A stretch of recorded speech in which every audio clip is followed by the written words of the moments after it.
Heave to and prepare to be boarded by the Flying Dutchman. Hello, you're listening to the podcast. So there I was. This is episode number 169. Hook slaps and nozzle flops. Yeah, man. And a whole lot of other embarrassing crap that we don't generally talk about ourselves, but this week we're going to do that. Yeah, thanks to the Flying Dutchman. Yeah, Dutch Wood reached out to us and asked us to be a guest on his show, and we said, well, you know what? We have not gone out of our way to build a relationship with the audience. We bring all these other folks to you, but someone said to me, we want to know more about you two. I'm like, us two knuckleheads. Yeah. Us two numbskulls. Careful what you ask for, right? Yeah, because now you're getting it. So we had a ball being a guest on the Flying Dutchman podcast. Yeah. And so we are bringing that show to you this week. We've got an epic show next week and the week after with, count them 6 former VMA 542 Tigers who fought in Gulf War I together. And oh my God. Great stories. Oh my gosh. Right? It was a nonstop core workout. Listen to that. It was. And 36 years later, the ball busting that's still going on in that group is fantastic. Some good stories this week, too, I think, Fig. It all worked out. Yeah, some stuff well. I hadn't talked about in quite a while, actually. Right. First carrier landings. Never forget to lock your harness type thing. Yeah, it's self-correcting. Hugely self-critiquing. Oh, man, yeah. And the time I almost gave an airplane back to the United States government in many, many pieces because I was being stupid and went too far back on the throttle when I was in the hover stop. Whoa. Oops. Yeah. So, oh, well. Thank God for fast reflex. Right? No kidding. And blind ass luck. You know what they say. It's better to be lucky than good. So. Oh, that's how I'm still alive. Right? Oh, man. And then the whole story about your NATOPS checkride turned out to be qualified in that Harrier like that. Yeah, man. Yeah, I didn't see that coming. Let me tell you. Right? It was fantastic. I couldn't have done any better. Yeah. I was waiting for a slap on the back and let me buy you a beer. Oh, boy, was I surprised. Well, you got something on the backside, but it was a little lower. Yeah, I think I walked out of that room. Yeah. I got an ass chewing and left half my ass gone. Oh, man. No kidding. Holy shit. And then some near fun. mid-airs and your first, what was it, fleur-de-lis? Your first fleur-de-lis. Yeah. Yeah, who knew? Who knew how that was going to happen? Right? No kidding. Yes, sir. Oh, man. We've got a couple quick thank yous. One is, of course, to Badass, bdsaviationphotography.com. Thank you, Badass, for all the photos you loaned to us for this week's cover photo for the stuff next week. And the other thing we need is a favor, folks. There's a lot of people that throw money at us, and we're deeply humbled and grateful for that, though we don't understand your reasoning. We're grateful for it. But the other thing you could do for us is share the show. It doesn't cost you anything. Hold your best friend down. It's free. Give them a noogie until they agree to listen to our show. And do that to 2 of your friends. Make them listen. Tell your friends. Yeah. 2 of your friends. 5 of your friends. Yeah, exactly. Please share the show. We have plateaued a little bit here, and we're hoping to get some audience growth so that we can charge confiscatory advertising rates. So I don't even know what that means. Yeah, that was your nickel word of the day, man. Confiscatory. All right. Anyway, you know what? I think let's get out of the way so we can hear us talking and imparting wisdom to the world. Wait, no, that didn't come out right. Don't sit on the ejection seat handle. Don't do it. Here comes the Flying Dutchman with RePete. True story about crossing the pond at night in the world's smallest cockpit on the tanker through the weather. Oh, and to the tanker crew who did that, thanks a lot. We really appreciated that. I'm just kidding. No, I'm not.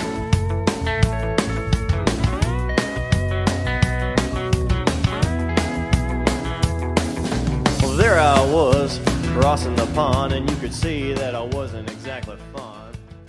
Well, good afternoon, good day, wherever you might be. I want to welcome you. My name is Dutch. This is the Flying Dutchman Show, and I have something special.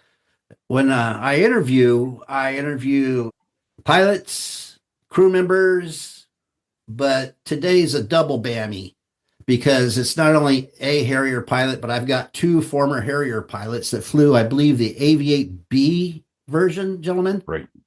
And again, thank you for being on the show. And first, we want to start out. Fig, Hold where on, were you I got raised? a question to start here. What? Where are these gentlemen? You talking to Fig and me?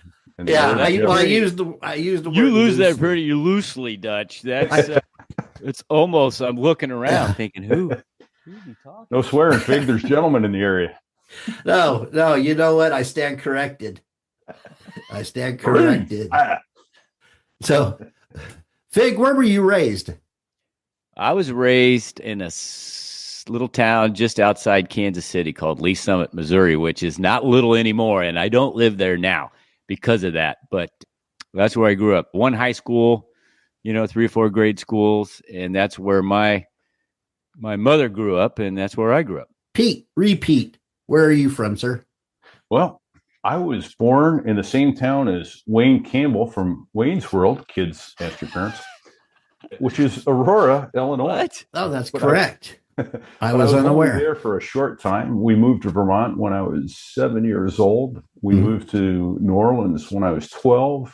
North Lake in the Covington, Louisiana area when I was 14. Then I went to high school in Mississippi and spent summers in Texas and Florida with siblings. And then went to LSU and then active duty in the Marines. So believe it or not, not even a military family, but lived all over the eastern third of the country for my first 18 years. Well, this is what I'm curious about. Is you two served in VMFA 223? Close. No F then. There's going to be an F on it again soon as they transition to the 35, but we were VMA 223. VMA, Fixed-wing the Marine Bulldogs. Attack. Yeah. The Bulldog, the great American Bulldogs. Yeah, so in fact, that is probably, if I'm correct, the last remaining Harrier unit It is. before So transitioning to the it is. F-35. You guys served to... Oh, sweet. All right. That's the squadron patch logo. Smoke them if you got them. Yeah. He's holding up the lighter. He only bought one. He didn't buy enough for everyone. There was only one. That was it. Only one. If there was 5, I would have bought all 5. I promise. Would you have given? Let it Would you go, given bro. 4 Let of it them out? go. I'm sorry, Would you Dutch, have I given tried. 4 out? Yes, I would have. And the You first probably one I would. would have Generous sent man. would have gone right to that guy right there. Right on. Because who knew it was gonna be a recurring theme. You know what? When I see you next time, I'm giving this to you because I don't want to hear it anymore. I won't That take bad, it. I just like busting your balls, man, but I won't take it. You son Balls of are a bitch. busted. He's going to give it to you. Good show. So you guys served together. Did you go to flight school together? No. Yeah, he was just a little ahead of me. Okay. About a year or so. I think So- something like that. So I got 9 my months, a year. wings the January of 90 and out of Beeville, Texas. And Whoa, wait, slow down. Yeah. You said January of 90? Ooh. Oh, well, I got my wings in March. Okay. Yeah. So a couple months ahead of you then. Yeah. And then we wound up meeting. We probably met at 203 then. Yeah. We finished and got into the rag or Yep. out of the rag just a little bit ahead of you. But so I went to Beeville, but Fig is like I like to tell people, I'm a idiot. Yeah, I was a Meridian. Went through Meridian. Yeah. So Hey, what? Noni. You were in a VT in Meridian? Yeah. Went to there was 2 VTs back then because we flew the T2 Buckeye Nice. for intermediate jets, and then The the Charlie? T8, so VT-19 and VT-7 in Meridian. I was a Was- Meridian. Was VT-19 the Frog?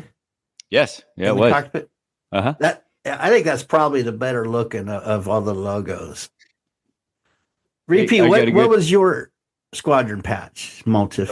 So so it was the VT-24 Bobcats in a forest. I don't remember what VT-26 is. I'm having to look that up now. So I was VT-26 for T2s, and then VT-24. I'm looking up the patch now. Oh, it was just two jets, one joining on the other in a field of blue. Two red jets in a field of blue. No wonder it was not a particularly memorable patch. That was dumb. Yeah. It is dumb. That's not a memorable patch. It's not stupid.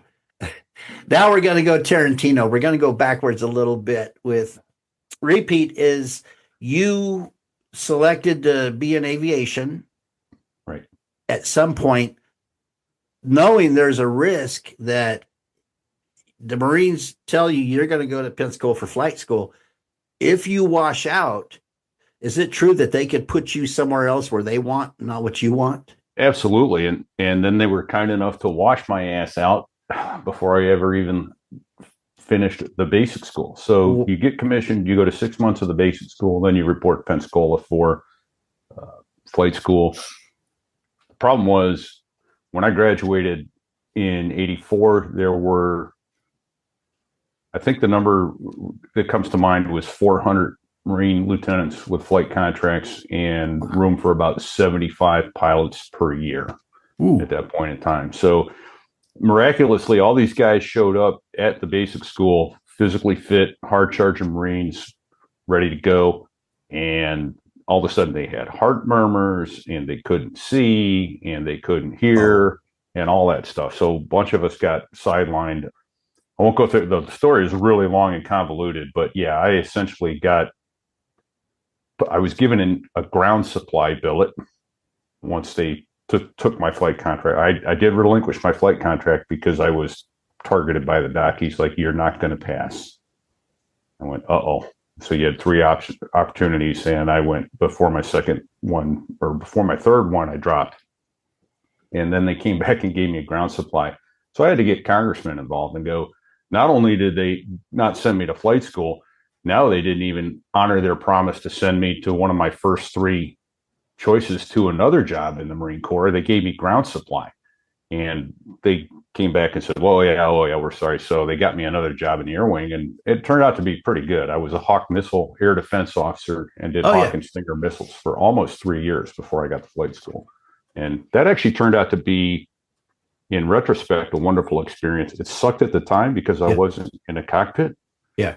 But it was a chance to lead Marines in a ground billet and be a platoon commander, a battery executive officer, a battalion adjutant, and all those things that the ground side of the house that pilots never get to see, at least not early on, and not until they're, majors and department heads in squadrons. Fig, how about you? You got accepted to flight school, and was it easy going? Was there a fear of washout? Well, a little different story, Dutch. I was already flying. I had my pilot's license, and I was working on my instrument rating and commercial pilot license. I just had transferred to a college that offered a 4-year aviation degree.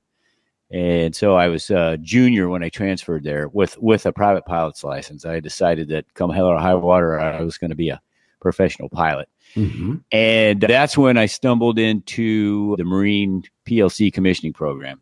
And I was officer recruiter's dream. I stopped in the student union one day. He had his shit all set up on a table, beautiful red Marine Corps colors and posters of, fighters in the background. And I stopped and looked at it, and he goes, "Can I help you?" And I said, "Yes, I want to fly that." And then the rest is history, so to speak. So when I went to flight school, I had commercial pilot's license, about 400 hours, instrument rating. And so primary flight training was a breeze. I had a blast. I didn't divulge to anybody that I had all that experience. So to them, I was just a savant. So did you bring bad habits with you? No, because I had experience, but not enough to have bad habits yet. So I learned the way the Navy wanted me to do things. And I'm like, okay, I'll do that. But it's still an airplane. Right. And, they're still instruments. And so because I got so far ahead of my peers in primary, when it came time to select airplanes, I was the top guy. As long as there was one jet slot, I was going to get that, which I did. And then I went to Meridian T2s was a straight wing jet, flew pretty much like all the other planes I'd ever flown. We all became equal when we all started flying the A4, because that was a swept wing airplane. It had a lot of different characteristics, and everybody caught up to me about that point. Yeah. And swept wing aerodynamics was a whole different animal. You know, didn't even feel the same when you were trying to land it. Did you ever get to fire the gun? Yeah. The TA4 had a 20 millimeter cannon, right? Just a cannon. Well, they were not so very old, reliable, I hear. Not very reliable. You know, every once in a while you get 2 or 3 rounds off, and most of the time it was a single shot, boom, and then it would jam. But on occasion, I got, half a dozen rounds off, maybe 10 rounds off before it jammed. Because you didn't hold it down. You'd fire 2 or 3 round burst, and then you'd come back around and do it again. And if you got 3 passes, you were pretty lucky. Right? Were they a little lenient on the gunnery range when it came to the cannon fire, and like, okay, you're good, it's jammed, it's a pass? Yeah, with some. Yeah, I don't even remember them scoring it. Oh, okay. Yeah, I don't remember scoring the cannon hits. The bombing, all the bombs were scored, but the cannon, I think, is so unreliable that. But I don't you think got to fire. Yeah. Oh yeah, got to fire it. What was the number one rule was not to watch your hits. What? Yeah, that's the problem. When you're shooting forward firing ordnance, it's nature to watch the magic happen out in front of you. The problem is you will hit what you're shooting at. Through with Zuni rockets, because those things come off and leave a nice smoke trail, and you can watch them going down range. Yeah, you can watch them like, oh, that's cool. It's like a giant bottle rocket you just filed off between your legs. And then you're like, then you see the ground rushing up at you. Yeah. Now, what's this sheep doing up here with me? So you've gone through the T2, which let's talk about that real quick, because that was the aircraft that you guys did carrier quals on, right? The first right. Well, we did both that and the A4, but that was the first one you ever got to go to the boat in. What was your first impression? I don't know if people ask that a lot, but I just imagine that whoever's talking to you, the lead is telling you guys, don't F up, take off, rendezvous, circle the ship, and I'll call you down, or however it worked. But I couldn't imagine. And people say the postage stamp and all, but I got to land on that. I mean, you must have been fatigued. I'll go first on that. Yes, please. I remember looking down. I was probably -2 or -3, somewhere in there. You'd have an instructor take the flight of 4 out to the boat. And I remember passing overhead the boat at 3,000 or 4,000 feet, looking down at it. And I went, well, yeah, it's small, but it's also several thousand feet down. So I wasn't too intimidated by that. I do remember, though, then coming around, you'd have to do 2 touch and goes, and then you're cleared to drop your hook. And so I did that, did 2 passes, clear to drop my hook, come around, do my first pass, touchdown, and of course you immediately go full power. So in the event you don't catch a wire, you go around, and your engines are already spooled up and running for you. So I touch down, I'm looking to my right, watching everybody go by, going, I'm going to stop anytime. It's not stopping. And the next thing I know, I go off the angle deck, get a little bit of a settle, but if my engines are running, I go around. And turned out later, I actually got a good grade. I got a fair pass from the LSO on that, but I had what they call a hook slap bolter. The hook hit and bounced over the 3-wire, which is your target, and also thusly over the 4-wire. So I did catch a trap on my next pass. So that was my 4th pass at the boat. What wire did you catch? Number 3. I was doing really well. Had a good pass.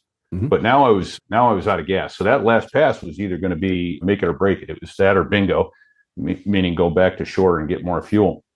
So I made it, and they bring me over to the island, and they chain me down, and it's the only time you can relax, right? No, you never relax on the deck of a carrier. Just don't do it. But I kind of learned that the hard way, not as hard as some did shortly thereafter. But I was sitting there minding my own business, like, okay, this is cool.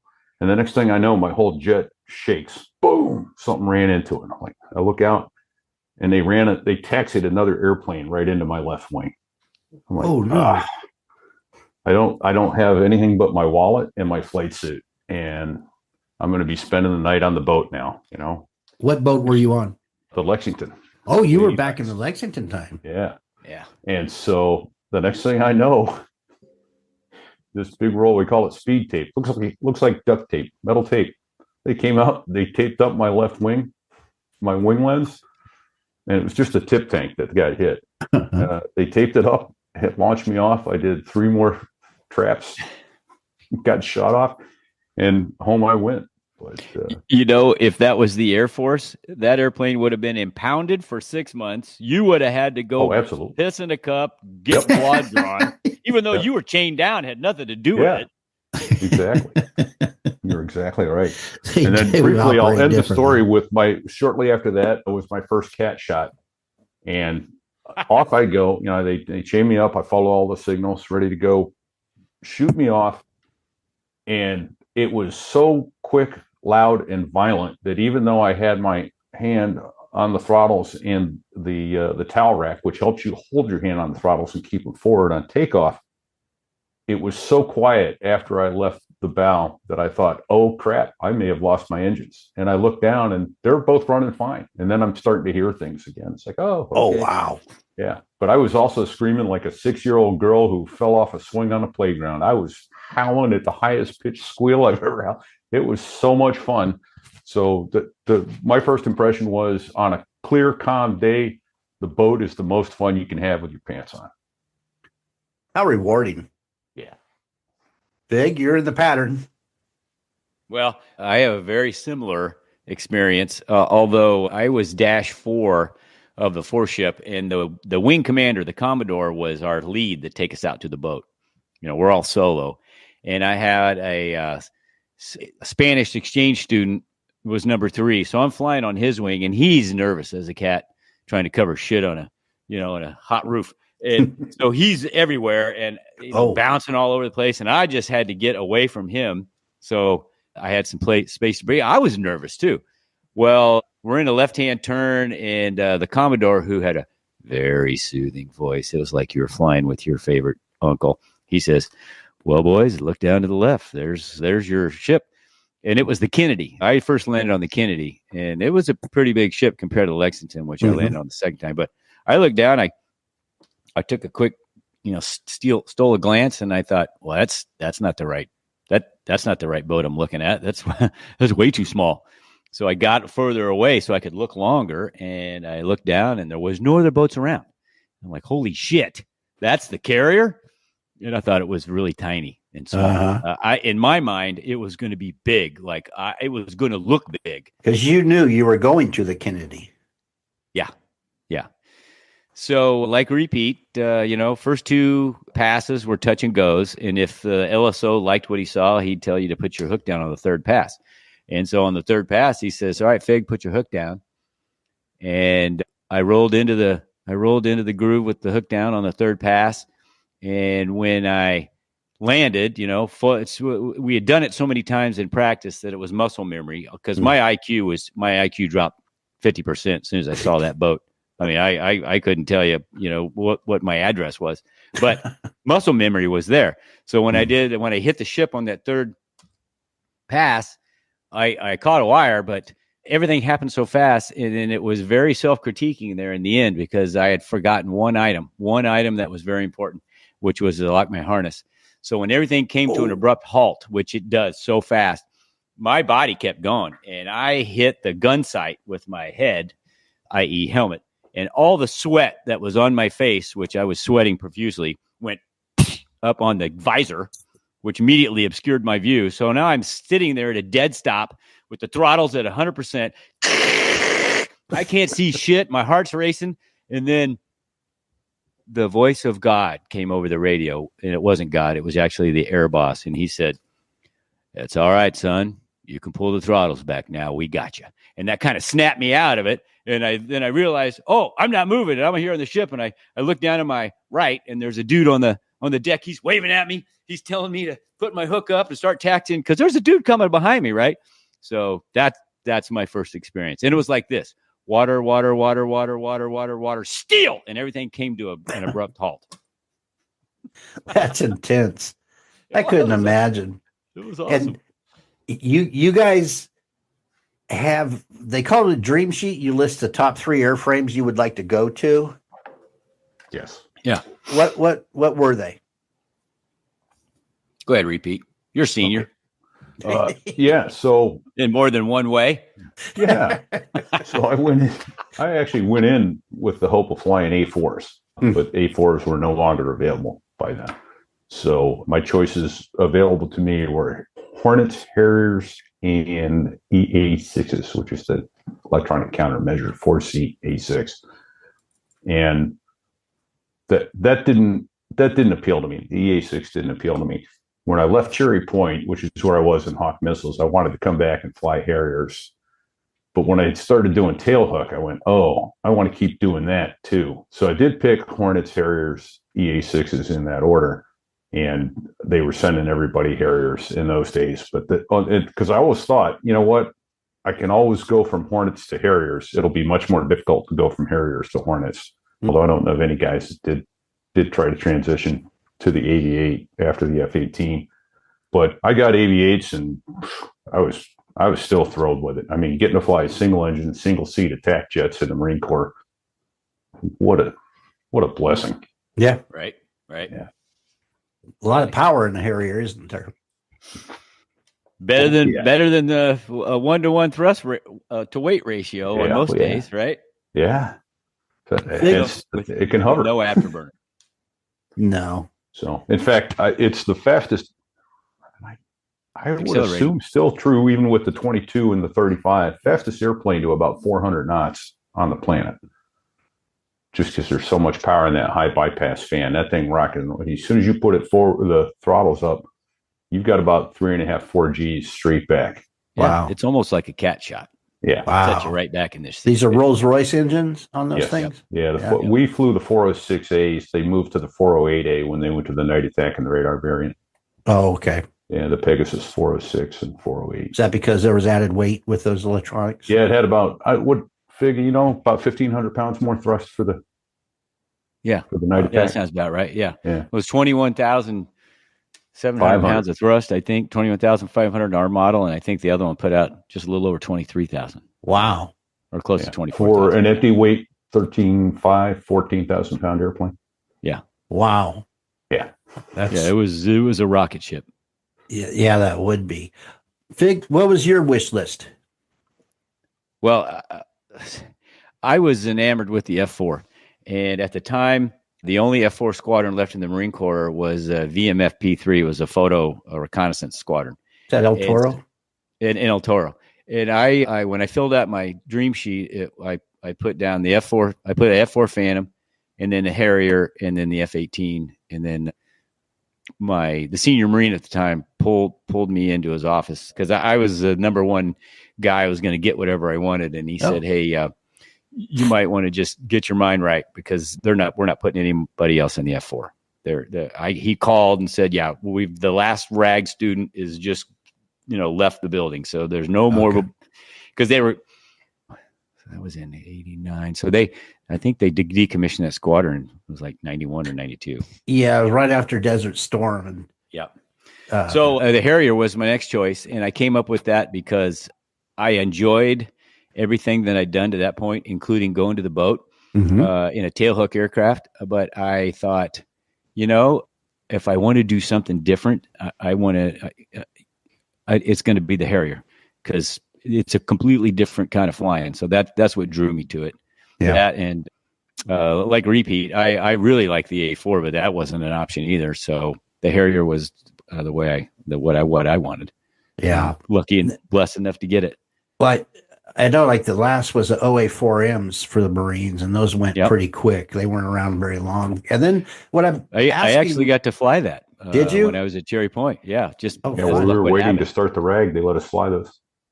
Oh, that'd be fun. Yeah, I did. I got about 350 hours in that plane. Really? Yeah.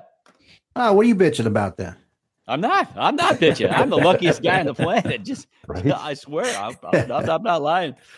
Hey, how come I'm not hearing the A6 Intruder? Was the Marines already dispensing with those at that time? That wasn't an option for me either.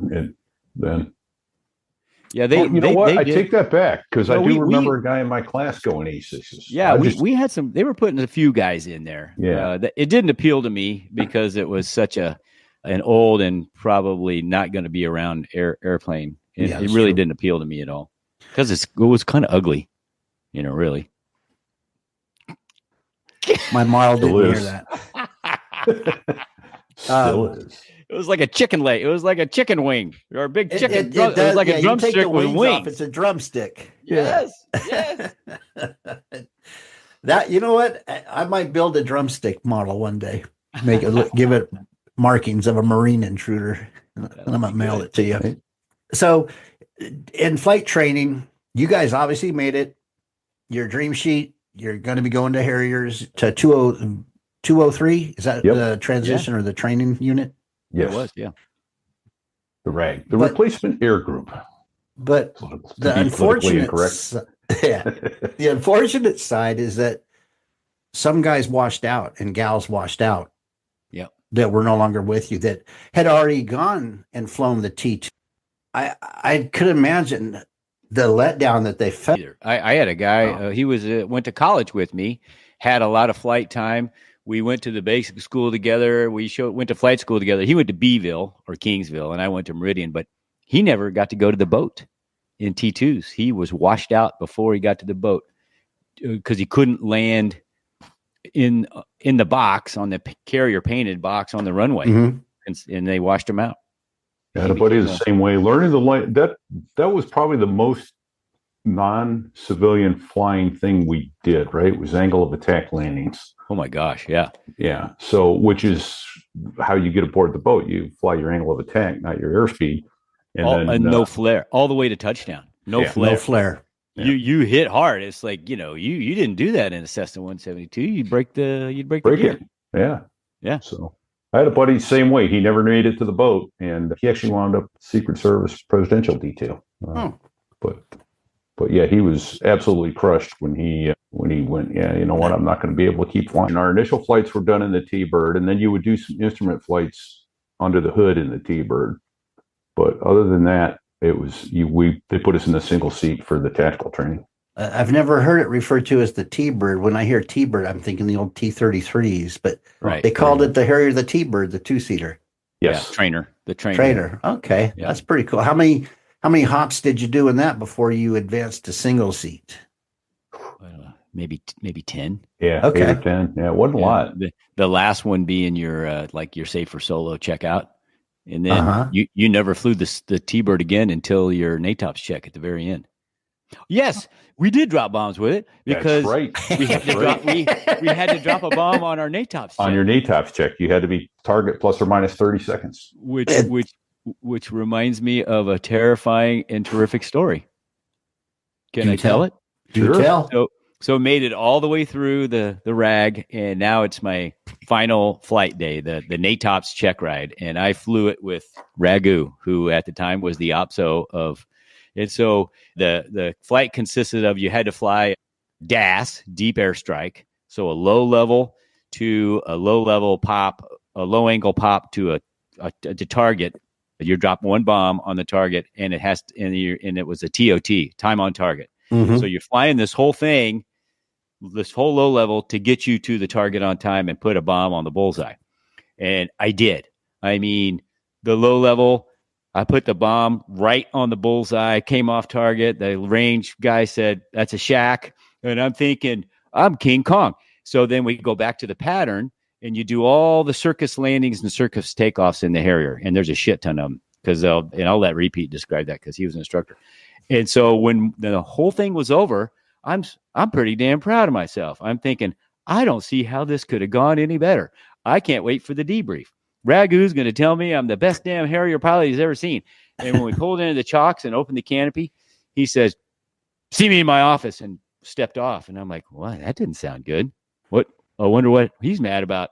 And when I walked into the maintenance control to sign the paperwork saying the jet was good, it was like a funeral parlor. Everybody was quiet. And I'm like, oh, this probably isn't good, because Ragu had gone through there. I'm sure he was.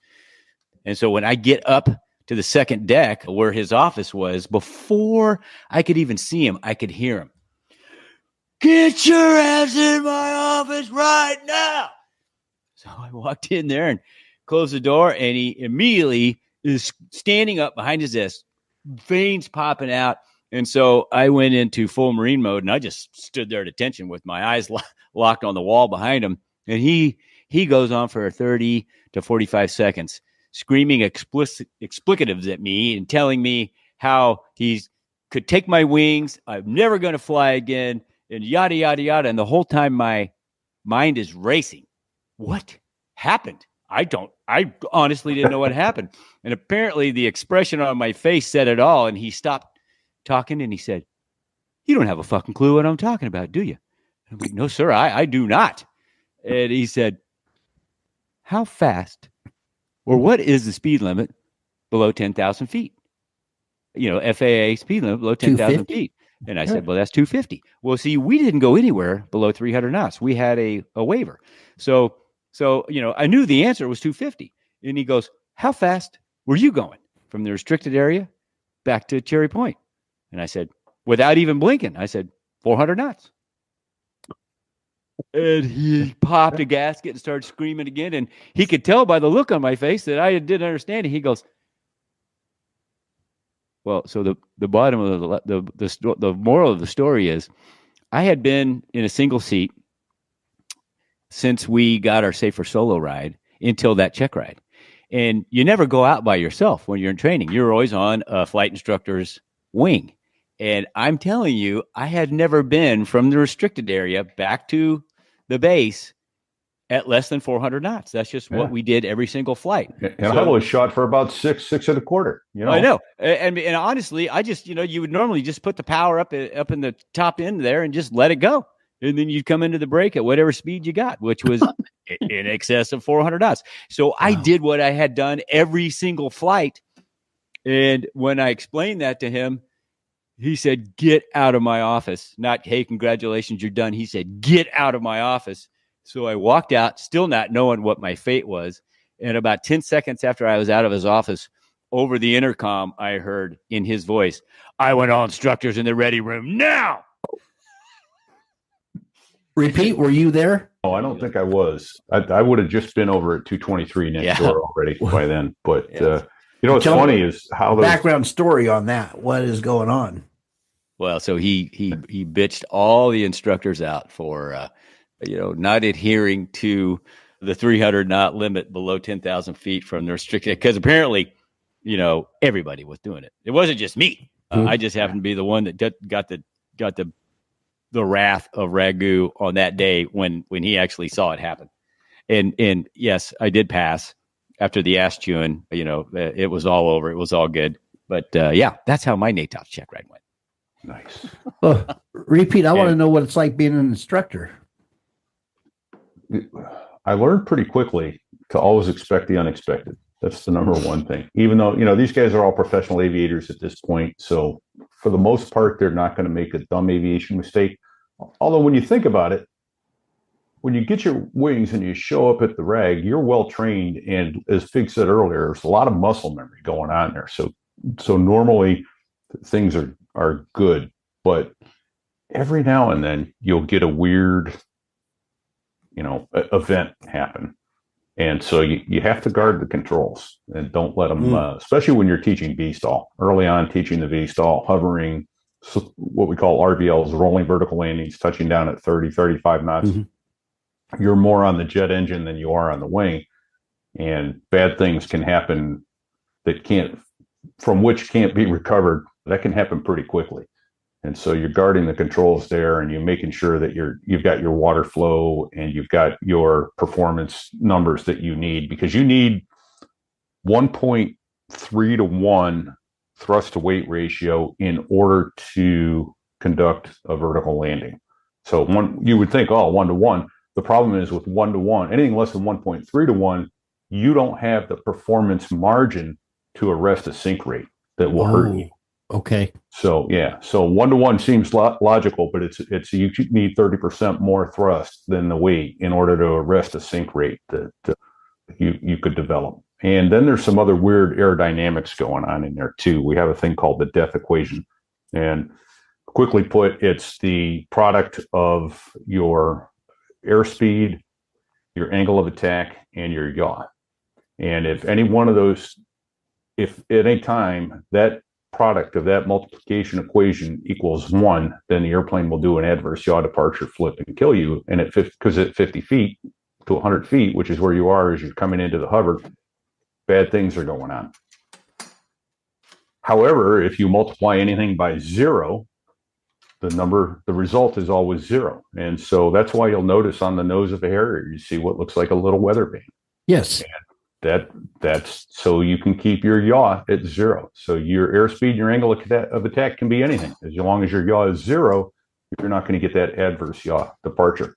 If your airspeed is 0 and effectively below 30 knots, your airspeed was 0, then you didn't worry about your weather vane, your yaw, because your airspeed was low enough that that product could not equal 1 and therefore kill you. So that was, teaching that and getting guys to understand that early on was a bit of a challenge. But I also enjoyed saying, okay, here's where you can go. Look, this is 0. Here's some of the cool shit you can do. You can be really aggressive in this way as long as that's 0. You can be really aggressive in that way as long as this is 0. So in that sense, teaching was a lot of fun. But that didn't come with it. And if you go back and listen to our show with Disco actually was one of the ones that gave me a check ride to become an instructor. And he talks about screwing me. Oh, really? And among other things. And I still remember taking my first check ride for teaching FAMs with, I think he was the OPSO. He might have been the maintenance officer, a guy named Kevin Herman, call sign Pee Wee. And Pee Wee has me doing a conventional landing, and we're in the T-bird, and we're at about 20 feet. He's like, all right, take it around. I'm like, okay, what's going on? Hi, man, use it. Because look at your flap setting. And I'm like, I was in stall flaps, which when you do a conventional landing, which you're touching down just like a regular jet, and you're scooting down the runway at 140, 150 knots, absolutely terrifying. You're going faster than that. Because of the outrigger gear. Yeah. But and that's a lot of stress on that outrigger gear. Yeah, but you're on that center gear and the outrigger, and if you're over service center line, then you're going to have, you're going to be tilting back and forth as your wingtips bounce and touch. But after touchdown on a conventional landing, you take your nozzle lever and you go to the braking stop, which is 15 degrees forward, and put your power back up in order to help slow the jet down, because the brakes were only on the main wheel on that thing and they sucked. But you had to be in auto flaps because they were already at 25 degrees and they wouldn't program. Once you start pulling your nozzles in with stall flaps, your flaps will program all the way down with the nozzles to 50 degrees, and it will float you up, put you nose down. You're going to be staring at runway at 150 knots. Oh my gosh. And it's not good. Seriously consider ejecting. And somehow I'd left my flaps in stall from the previous landing, and I went, well, I learned from that. I never did that again, But, did you ever have a student try and kill you? Yes. Yeah. I've that very scenario. And the other one that comes immediately to mind, we were in the goo on an instrument ride in the T-bird, and he was told to level off at 10,000 feet. And we're going through 8,000 feet with about 6,000 to 7,000 feet per minute rate of climb. Oh my. And at about 9,000 feet, he realizes it's going to be close. So he rolls the jet inverted, pulls level at 10,000 feet, and rolls the wings back level. And I'm just going, oh, that was impressive, actually. That was pretty cool. And about 5 seconds later, the jet's in about a 30-degree angle of bank, and the bank is continuing. And he goes, sir, can you take the jet? Yeah, I got it. I got the jet, level the wings. He goes, I feel like I'm still inverted. Oh, his inner ear was all screwed up. So. Wow. Self-induced. A little self-induced vertigo. At least he sounded off and didn't try and push through it. Yeah. So did you guys have call signs at this point with 203? Yes. Okay. Actually, RePete got his call sign at 203. Yeah, I got mine changed at 203. So yeah, I was Hawk all the way through flight school. You what? Because I had been a Hawk missile guy, and then when I got to the RAG, the squadron CO was Hawk. And therefore I became RePete. Convenient as my name was Pete. Yeah, you didn't dick up anywhere where they're going to name you after that. No, and thank God the squadron doc didn't have a whole lot of influence because I do have 4 names and my initials are PAMH. And so he tried to call me Pam, but. Oh, that would have been good. And Fig, I know the answer. Yeah. Why don't you tell our audience how you got the call sign Fig? Well, my last name's Newton, and I was in the advanced jet training squadron in Meridian, and I walked in one morning, and I had a different call sign back then. I don't even remember what it was, but it was pretty cool because, call signs can be cool. Yeah, it didn't. And as I was walking in early morning to brief, set up the board for the brief, I didn't know it yet, but the instructor I was flying with, this Navy guy, screaming from across the room, "Hey, Fig! Hey, Fig!" And I don't know he's talking to me, so I'm not paying attention. And then eventually I realized he's screaming at me, and then it stuck. And there were other people that could hear this. Oh yeah, the room was full of people, and so that was it. I was Fig Newton, and then never got a call sign change, and I probably deserved it on multiple occasions to have a more derogatory call sign. But that's you gave the way them it worked reasons, out. but they didn't take it, huh? Yeah. Yes. What is NATOPS? NATOPS stands for Naval Operations. NATOPS. Oh, Naval Aviation Training Operations Procedures. Okay, and that's where you were getting screamed at because you busted what your Ragu thought was the NATOPS for that. Yeah. Well, so yeah, every airframe in naval aviation has a NATOPS manual. Mm-hmm. It's the flight manual for that aircraft. It was an NATOPS manual. And okay. So that, and we in naval aviation operate under OPNAV 3710, which is another publication that basically spells out how we operate the aircraft, what the rules are, what the prohibited things are, which there aren't very many. And that's the big difference between the way naval aviation operates in the Air Force. What is VIFing, and did you guys practice that at 203? We did in our ACM phase. Yeah. And let our audience know, what is VIFing? Vector and forward flight. And what is the advantage of that? It's your one trick, and I do mean one in real fight. Why is that, RePete? Why is there only one? Why? Because we don't have a reheat, no afterburner, which means getting your energy back, you need gravity and a lot of dense air. And up at 20,000 feet or so, where we're trying to do our ACM, air combat maneuvering, the air is not dense enough to get your speed back. No energy. It's energy management. So you're crapping a bunch of energy in a different direction to use. It was either a pure defensive maneuver, or you were spending all your energy to get the perfect shot, which had to work because you were out of ideas at that point. Were any lessons from the British using the Sea Harrier imparted on the Harrier community in the United States? Any lessons? I would say almost certainly, but we never learned them as, hey, the Brits taught us this or that. Okay. I will say this, what little I know of the Falklands, for instance, was they took an airplane that was basically a close-in air support attack jet and made it a fleet long-range air interceptor, and did it well. I mean, amazing, great success. Yeah. I think when they paired it with the AIM-9L, I think it was the Limas, is their Blue Fox radar. It became a perfect one. But okay, you guys now report. And you're only a couple months behind each other reporting to the Bulldogs, correct? Right. Yeah. What is reporting to a new unit like as a new guy? Because obviously you're going to be looked up and down, and you're not, I don't know if it's like, they're not just going to welcome you with open arms and now suddenly you're one of the guys. There's got to be some kind of vetting. There's got to be something. Do they get you drunk with them, and that's good enough, or they want to see how you fly? There's some of that welcome because you know some of the guys that are in that unit, usually speaking. But yeah, mine did not go well. Why didn't it go well? RePete. So, God bless you, Greyhound. So, Hound, aka Greyhound, he was gray at 23 years old, and hence that's how he got his call sign. Character. Yeah, a character. Probably the greatest storyteller in the history of marine aviation. Guy, yeah. Here's the deal. If you walked into the ready room at 8:30, 9 o'clock on a Tuesday morning, and Hound was in there with a cup of coffee, you could count on not getting any work done until after noon chow Because he would yap away. the stories were endless and Stories. fantastic. It was like a core workout every time Hound was in there, and always new stories. Always new stories. The guy was amazing, and it was truly rare to hear a repeat story ever. Wow.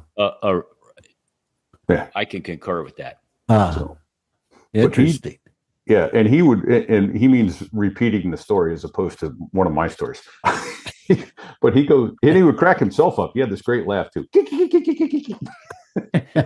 So anyway, I knew Hound, and I forget why or how I knew him before I went over next to, and literally the squadrons were 100, not even 100 yards apart, maybe 40 yards apart. Mm-hmm. So it was next door.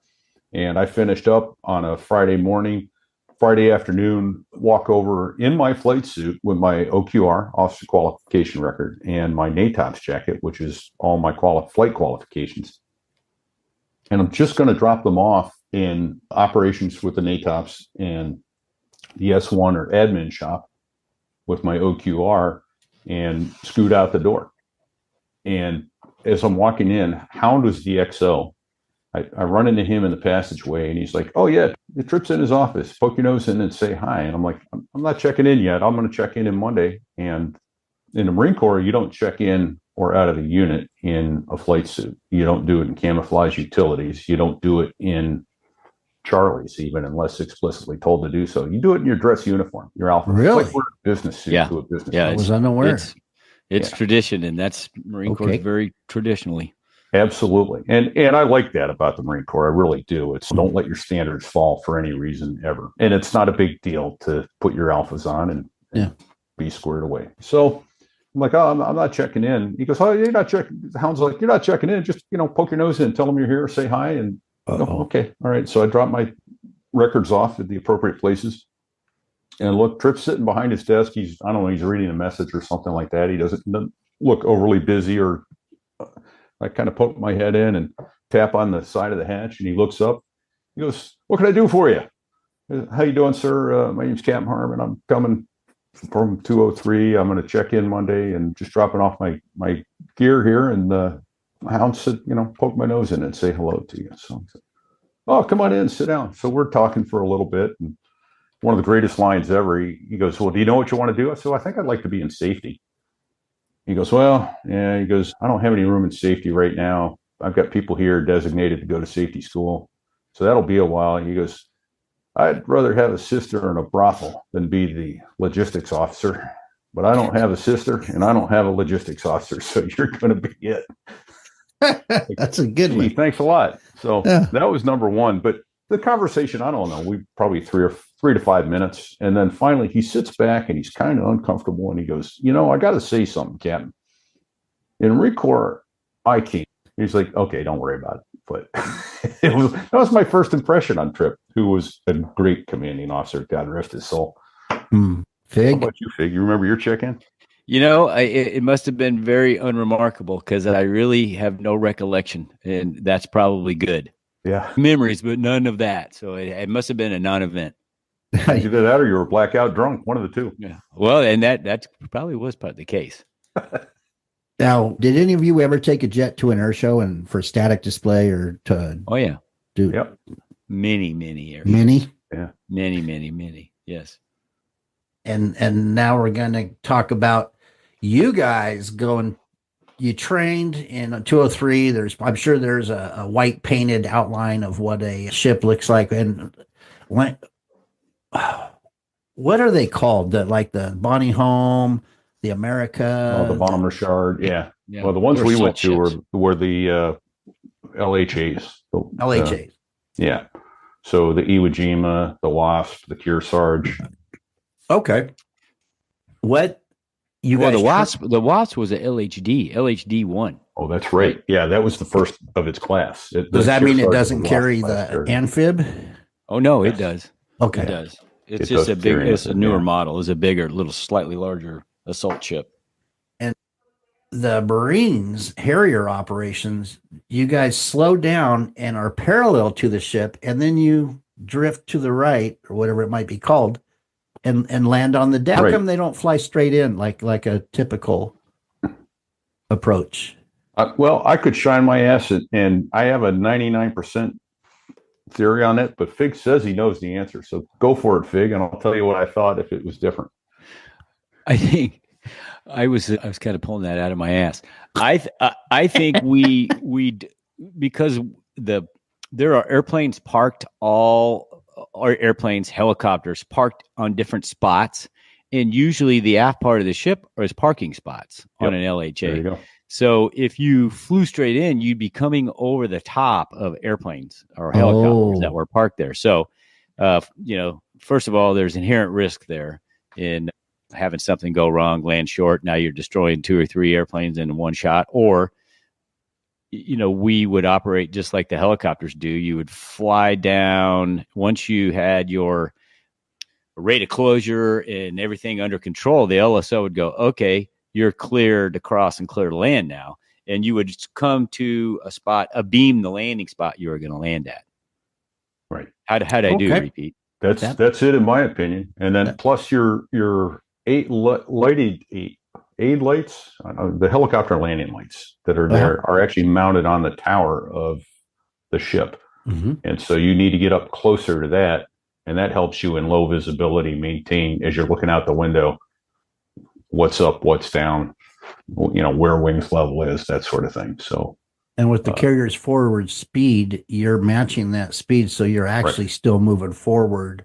Yeah, you could be doing, and if there's wind on top of that, if there's more wind over the deck. So if you got the carrier moving at 15 knots and you got a 15 knot wind, now you got 30 knots of wind that you're hovering in. So we're nearing the tail end of the interview, but before we go to the third phase of the interview, what is the most memorable, scary flight that stands out above all? So many. I don't know. I don't know. I can narrow it down to one. Well, there's my first day in the Harrier, my second day in the Harrier, my third day in the Harrier.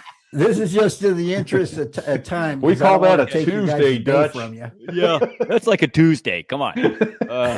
Well, so I'll tell you what. I'll tell you the first one that came to my mind. It happened when we were in the RAG. Okay, I mean, right out of the gate. I'm not going to say this gentleman's name. He was an instructor at the RAG, and he had 3 solos, and we had gone out to the range, and we had all dropped bombs. And he briefed, "Hey, if we all get our bombs off and everything's good, we'll go out we'll stay in the restricted area. We'll do a little tail chase." And we're like, "Cool, tail chase. That sounds great." Yeah. This was prior to us getting formal air combat maneuvering training in the Harrier. Okay. Oh no. It was early in the syllabus. So he's got 3 solos. I am like number 2 or number 3 in this 4-plane formation. And so we got 1,000 feet apart, and he starts maneuvering. And the idea is just to follow his flight path through the air. Tail chase. Try not to get any closer or any farther away from the guy in front of you. So we start out pretty benign, start making some maneuvers that are getting more and more aggressive, and then eventually he's got us going straight up vertical. And at some point I remember watching him and see black smoke everywhere. Well, what he did was a nozzle flop right back into us. Nozzle flop. He viffed in flight. We didn't know anything about this. Next thing I know, there's airplanes everywhere, going in every direction, but really close to each other. At one point, I was moving. I was on a constant bearing, decreasing range to one of these other Harriers, where I was moving the stick and kicking the rudder and doing anything I could possibly think of to do to stop closure, and it wouldn't stop. And at one point, I just accepted my fate. I'm going to hit this airplane. So the only thing I could think of to do was, well, I don't want to hit it with my head. So I rolled so that I was going to hit this other airplane with my belly. So I rolled and kind of closed my eyes and tensed up, and I kind of waited for the impact, thinking this was probably it. Nothing happened. A few seconds later, I opened my eyes, looked around. There wasn't an airplane in sight. I rolled inverted, looked underneath, not an airplane in sight.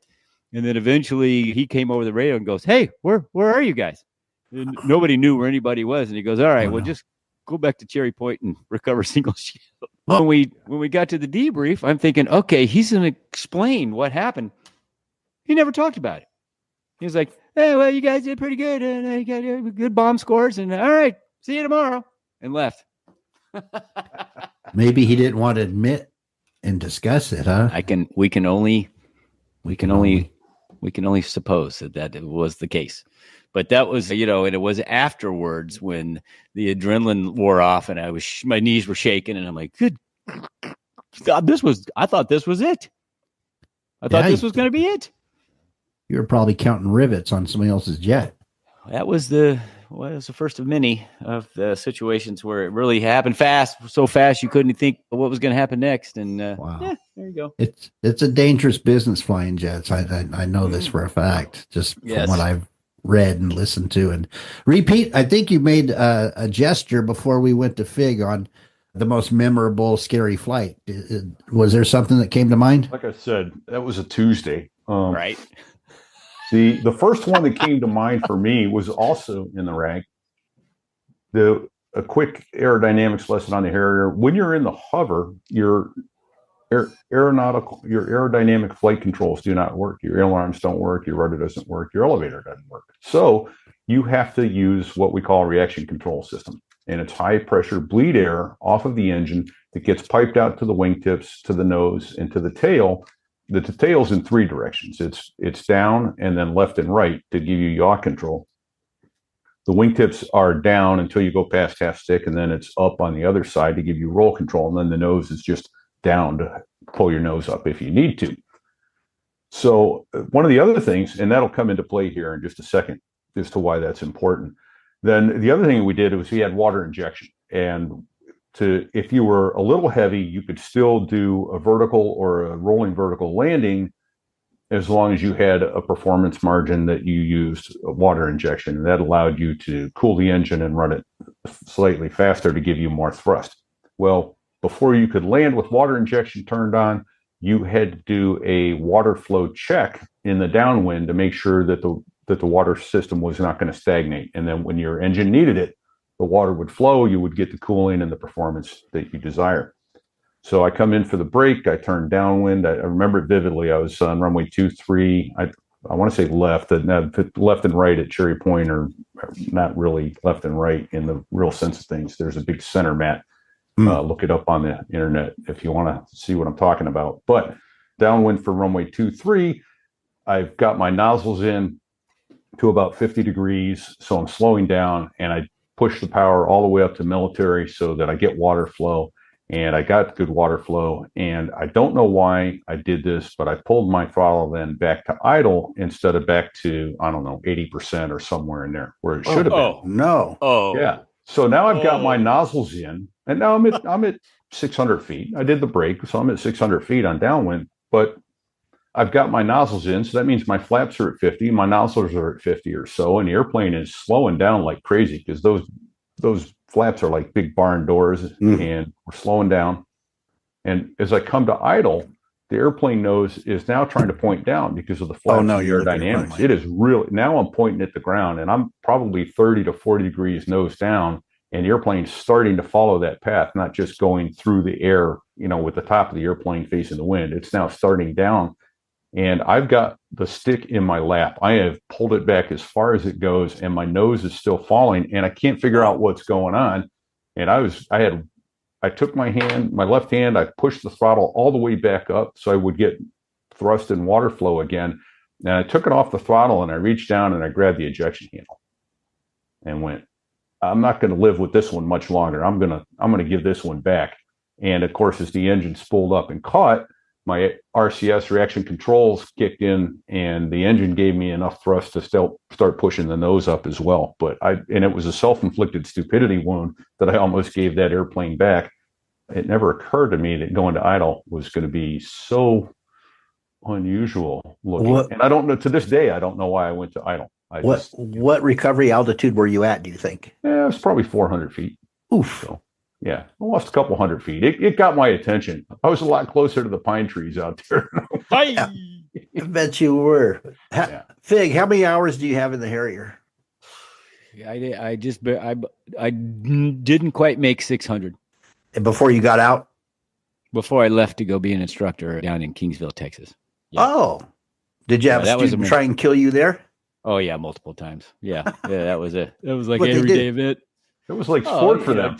Try to hit other airplanes. Try to hit the ground coming off target. Try to stall the airplane and landing pattern. What airframe were you an instructor on? Both the TA4 and the T45 Goshawk. Oh, nice. How many hours in the TA4? Well, with the student time, the OA4 mic time, and the TA4 time as instructor, I broke 1,000. Oh, wow. That's fun times. Yeah. The RePete, how many hours in the Harrier?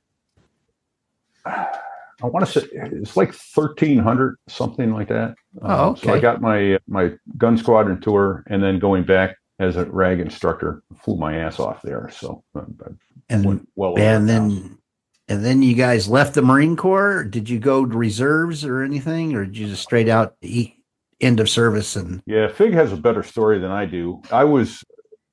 Wanted to go. I actually got a job at Fourth Maw and was all set to go fly the T-39, which is like their little Learjet. And I was going to try and do that and get into either a Hornet unit or something like that in the reserves. Mm-hmm. And 6 weeks after I left active duty, my wife was killed by a drunk driver and my little boy was hurt. And so I tried to do the IRR, individual ready reserve, for a couple of years. And every time I got called and said, can you go here? Can you go there? It was a negative. And so finally I realized that I had 16 good years with my reserve time before, and that it was just not going to be a way that I could retire. So I walked away from it, and I don't even get let on the air station to go to the museum unless the civilians are let in. That's crap. That is crap. Yeah, right? Yeah. I'm not going to say what I did, but yeah, sometimes it's better to ask for forgiveness and permission when you got to do something. Right. Fig, what is this more interesting story? Well, I don't know if it's more interesting, but it's probably not. Go ahead. It's not. I resigned my commission. I had a regular commission like RePete did, and took a reserve commission, but I really didn't know what I was going to do. I moved my family back to the Kansas City area. There was really no close Marine Corps Reserve flying option for me, and I stumbled into an air guard job flying C-130s. That's the short of it. Oh. And I finished my military career as a air guard C-130 pilot. Oh. Was your husband proud of you? Yes. The irony in this whole Dutch, I love you, brother. Right in the face. I love that, Dutch. I used to make fun of C-130 guys. I could picture you doing that. Oh, I did. I have buddies that flew C-130s in the Marine Corps, and I hazed the shit out of them. And so, isn't it ironic that I ended up as I retired as a squadron commander of a C-130 squadron, but I originally didn't really enjoy flying the airplane very much, but it grew on me over time, and towards the end, I really did enjoy it. It's a fantastic airplane. It is. It's amazing. And I went places in that airplane that I would never have gone had I stayed in the Marine Corps, which, by the way, is another story, not for this podcast, but I love the Marine Corps. The Marine Corps is a good fit for me. Mm-hmm. The woman I was married to at the time didn't think so. So that's what kind of got me out of the Marine Corps. But go to places you've never been. You would probably never want to go ever. And I went to all of them. And ironically, RePete and I had horrible timing. We got to our Harrier squadron just as the Gulf War was kicking off, and we were the only Harrier squadron on the East Coast that didn't deploy. So we watched all of our buddies on CNN flying combat missions, and we were stuck there at home. Very frustrating. So flash forward, I'm an airline pilot. I'm flying C-130s in the reserves, basically, and I deployed to I had 5 combat deployments. Flying an airplane that I couldn't shoot anybody at, but was a target. Magnet, really. Yeah. Yes. It is. That is quite ironic, isn't it? Yeah. Well, I want to speak to the audience real quick. Is these gentlemen that I'm speaking with, I discovered on a podcast that they have, and we're going to go to RePete because he has a logo. RePete, if you could sound off and let's look at that logo. Oh yeah. Okay. So There you go.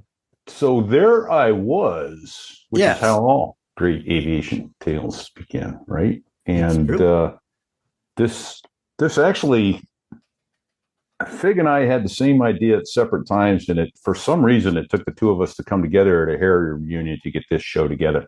But you can find us at sothereiwas.us, and then you can write to Fig at sothereiwas.us or RePete, spelled REPETE, at sothereiwas.us. But I want to say 2009, I had been doing podcasting with a friend on a tech show for a couple of years as a occasional guest co-host. Mm-hmm. And then I decided, well, I want to do one on aviation. So I did my own show, and I did like 4 episodes, but it was really low energy. And here's what, So after 4 episodes, I said, well, screw it. Although I got to say, I got 2 great interviews out of it. One is with Jungle Jim Ross, who passed about 2 or 3 years ago now, former Blue Angel, did 4 seasons with the Blues. Ooh. Got called back. Yeah. That's unheard of, right? Yeah. Fantastic aviator. And then another one, and we've had him on our show as well, Bacchus, who's a retired Brigadier General, Connecticut Air Guard A-10 pilot and retired Boston Center supervisor. So go look for Bacchus on this podcast. I have never put Jim's interview up on our show. We need to do that, Fig. Yeah. Yeah. I'd like to hear it. Yeah, it was really quite interesting, but it was low energy. So I did 4 episodes, and that was it. And then Fig and I ran into each other in the spring of 2022 at a Harrier reunion at Cherry Point. And he had a little recorder with him going, we got to get these stories down. I want to get some stories. And I'm going to do a podcast. And I know a guy does some artwork and all that. And we started talking about doing a podcast and got interrupted. So I called him about a week later after the thing and said, you want to do a show together? He's like, hell yeah, let's do it. We're in. So we came up with the name, and here we are, show 167 published this morning, which is the 17th of July that we're recording this. Mm-hmm. And we've gone every week with the exception of 2 weeks on each of the Christmases and 2 weeks last summer. They've all been original shows, and those are kind of best of shows in one way, shape, or form or the other. And oh my God, Fig, we've been so blessed, right? I mean, we've had World War II pilots. Well, one was a gunner and one was not a pilot during World War II, but he was 99 when we recorded with him. Yeah. Wow. We've had a MiG killer from Korea. Yeah. I mean, Vietnam era. Yeah. Astronauts, Blue Angels, Marine, Vietnam helicopter pilots, Army, Vietnam helicopter pilots. I watched one. Your guest was Lawman. Lawman, yeah. He's a former Harrier pilot, Blue Angel. Yeah. Yep. We met Lawman was our instructor in the RAG. Oh. And that's how we initially met him. And so we flew Harriers with him, and then he got A4s and was getting shit canned to a unit that was dying and going away. He was going to have to ride a desk for 3 years. So he applied to the Blues and got it.